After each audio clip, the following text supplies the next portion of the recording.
Et bonjour à tous, c'est Mister Cyclisme. C'est même Mister Cyclisme matinal puisque je viens de me réveiller. Et donc c'est parti pour cette toute petite preview de ce critérium du Dauphiné.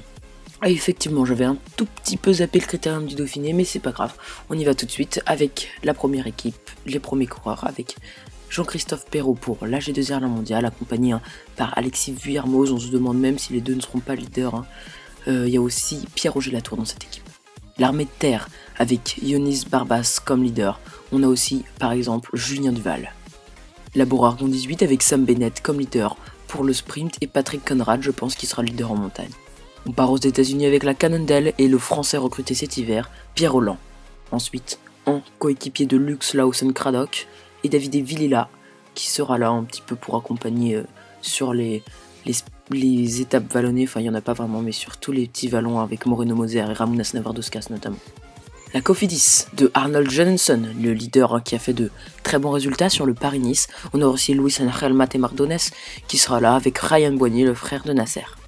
La Delco Marseille-Provence KTM qui a emmené Rémi Di Gregorio avec notamment Christophe Laborie et Julien Elfares. La Direct Energy avec son leader Thomas Vauclair. Il y a aussi notamment Lyon Calmejane, le jeune grimpeur français. On a aussi Romain Sicard qui est plus si jeune que ça. Pour la FDJ, Thibaut Pinot, la grosse équipe, le gros leader de ce critérium international, celui qui a décidé de ne pas aller à la Volta Ciclista Catalunya, mais d'aller sur le critérium international. Il sera notamment avec son coéquipier de luxe maintenant, Sébastien Reichenbach. Il y aura aussi Anthony Roux pour le sprint. La Fortuneo Vidal Concept avec Pierrick Fedrigo.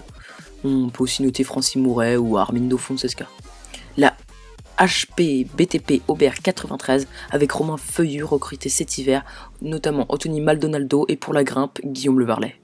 La Yam Cycling avec son leader, rouleur, grimpeur Jérôme Coppel, champion de France en titre du contre-la-montre et troisième des derniers championnats du monde.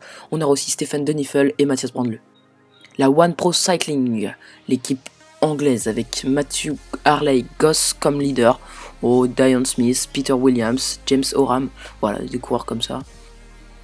La Roubaix Métropole Lille avec Rudy Barbier comme leader, on a aussi Jérémy Levaux et Maxime Ventomme. La Stolting Service Group, l'équipe allemande avec Linus Gerdenmann ainsi que Rasmus Christian Quad, voilà des coureurs un peu comme ça. On aura le français Romain Lemarchand, voilà. La Team Giant Alpecin qui a emmené son coureur ultra jeune les amis, né en 95, je ne sais pas si vous vous en rendez compte de son âge à ce coureur, il a 21 ans, c'est Sam Oomen, il est très talentueux et prévoit un grand avenir. Ils auront aussi Changji, le petit chinois. La Team Rose, l'équipe suisse avec Valentin Bayafar ainsi que Nico Brunger ou encore Bruno Pires. Place au profil des étapes avec cette première étape qui relie Porto Vecchio à Porto Vecchio, un petit circuit donc de 90,5 km. Elle aura lieu samedi matin, donc à l'heure où je vous parle la course va bientôt commencer. Bon, maintenant quand vous verrez cette vidéo c'est moins sûr. Enfin bref, une étape de plat, tout ce qui est de plus classique avec, regardez, les derniers kilomètres de cette étape sur une petite montée dans le dernier kilomètre. Donc voilà.